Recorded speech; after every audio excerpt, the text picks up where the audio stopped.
Marine Le Pen supera el 40% de los votos en la segunda vuelta de las elecciones presidenciales francesas. Y muchos políticos, periodistas, intelectuales nos aseguran que la forma de frenar el auge de la extrema derecha es apostando de manera más decidida por el estado de bienestar. ¿Pero realmente esto es así? Veámoslo.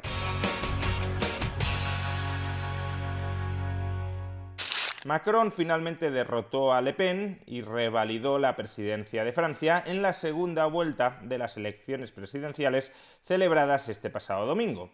Sin embargo, fue una victoria un tanto amarga, porque el margen de votos de Macron frente a Le Pen fue bastante más estrecho que en las elecciones presidenciales del año 2017.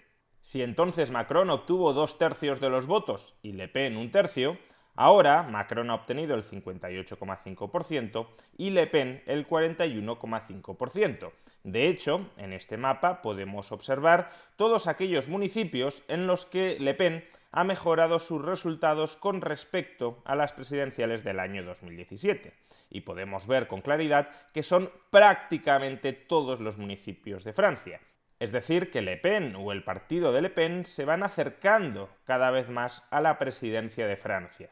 Según algunos, y como ya tuvimos ocasión de analizar en un vídeo anterior, el auge de Le Pen se debe a la progresiva extensión del neoliberalismo por todos los confines de Francia y al desmantelamiento del estado de bienestar en Francia. Y si esto fuera así, la forma de evitar que Le Pen llegara a la presidencia francesa sería incrementar todavía más el gasto público para reforzar la cohesión social, reducir la desigualdad y templar los ánimos del electorado francés. La idea de fondo es que los electores se polarizan, los electores se refugian en la extrema derecha porque hay una insatisfacción subyacente, y esa insatisfacción subyacente se explica por la desaparición del Estado y por los servicios cada vez más precarios que presta a la población. Este argumento, sin embargo, no tiene ningún fundamento. Francia es el Estado más grande de todo el mundo. Francia es el Estado con mayor gasto público y con mayor presión recaudatoria en forma de impuestos sobre la población de todo el mundo. No hay ningún Estado mayor, ningún Estado que pese más, que parasite más a su economía que el Estado francés. Lo podéis observar en este gráfico que refleja el gasto público sobre el PIB de todas las economías desarrolladas del planeta, que son las economías que tienen un Estado mayor. No es que sean desarrolladas porque tengan un Estado grande, es que pueden permitirse un Estado grande porque son economías ricas. En el año 2019, el peso del gasto público en Francia superaba el 53% del PIB.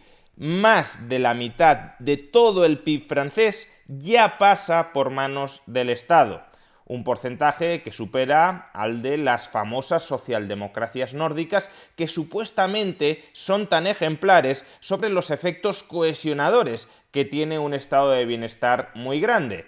Pues bien, Francia ya gasta más que Finlandia, que Dinamarca, que Noruega o que Suecia. Y no pensemos que estos datos tienen trampa, que quizá Francia gaste mucho, sí, pero mucho en defensa, en burocracia y no en el estado de bienestar.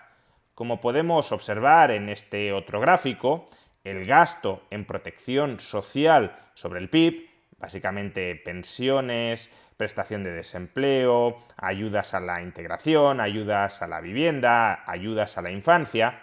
El gasto en protección social de Francia en el año 2019 era de los más altos del mundo. Estaba al mismo nivel que el de Finlandia y se ubicaba por encima del de Suecia, Dinamarca o Noruega. Además, con la pandemia y con el crecimiento extraordinario que ha experimentado el Estado al calor de la pandemia, estas tendencias no han hecho más que agravarse. En este otro gráfico podemos observar el peso del gasto público dentro del PIB en el año 2021. Y en este caso el peso del Estado francés ya se ubica en el 60% del PIB, a gran diferencia de todos los restantes estados incluyendo las famosas socialdemocracias nórdicas que tienen un estado de bienestar tan gigantesco y tan cohesionador. Y por cierto, fijémonos en algunos de los países cuyo gasto público sobre el PIB es más reducido: Taiwán, Irlanda, Corea del Sur o Suiza. ¿Acaso en todos estos países, como el estado de bienestar está desaparecido, como el Estado está ausente, hay muy poca cohesión social? ¿Acaso en todos estos países se está apostando por opciones políticas polarizadas de extrema derecha o de extrema izquierda que hagan peligrar las libertades de los ciudadanos? Y quizás, si no está sucediendo todo esto en estos países, es que la retórica de que necesitamos estados gigantescos para garantizar la cohesión social, para garantizar la moderación política, para garantizar la buena vida de los ciudadanos, quizá es que todo este discurso sea una filfa. De hecho, muchos se escandalizan por el auge de la extrema derecha de Le Pen dentro del contexto político francés, pero no hay que olvidar que la única opción política polarizadora del espectro político, la única opción política liberticida dentro del espectro político francés, no es ni mucho menos Le Pen. Vayamos a los resultados de la primera vuelta de las elecciones presidenciales francesas de este 2022 y definamos como extrema izquierda a Mélenchon, de la Francia insumisa, al Partido Comunista Francés, al nuevo partido anticapitalista y a la lucha obrera. Y definamos como extrema derecha a Le Pen y a Zemmour.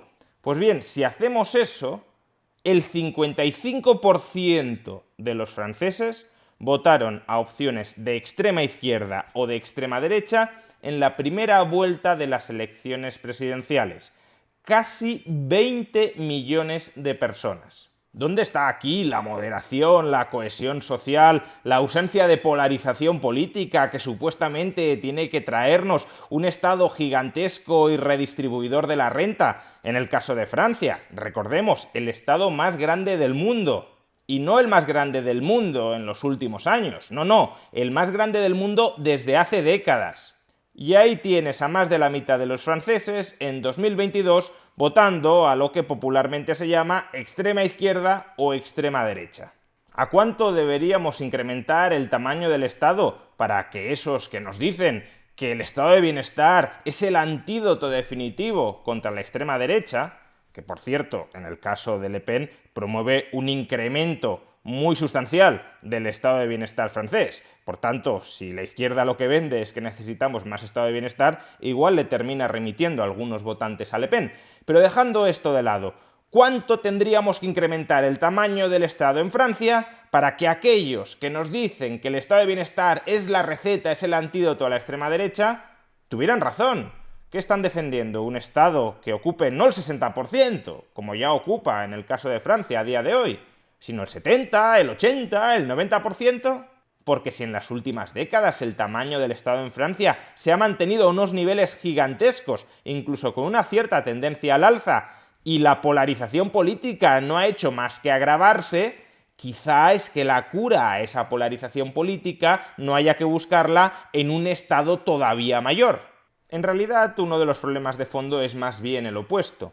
Gran parte de la sociedad francesa se ha convertido en una sociedad absolutamente dependiente del Estado y por eso apoya a fuerzas políticas que reclaman todavía más Estado, porque la única forma en la que muchos ciudadanos franceses pueden prosperar es con transferencias estatales. El Estado ha partido las piernas a gran parte de la población, la ha convertido en dependiente, le ha privado de la autonomía y de los medios para poder salir adelante por sí misma, y como resultado todos los partidos políticos defienden más o menos lo mismo: un Estado muy grande y creciente para seguir comprando los votos de ese electorado. Y ese Estado grande y creciente consolida una mediocridad nacional que genera un resentimiento, una insatisfacción generalizada en la población que termina plasmándose en esa polarización política que observamos.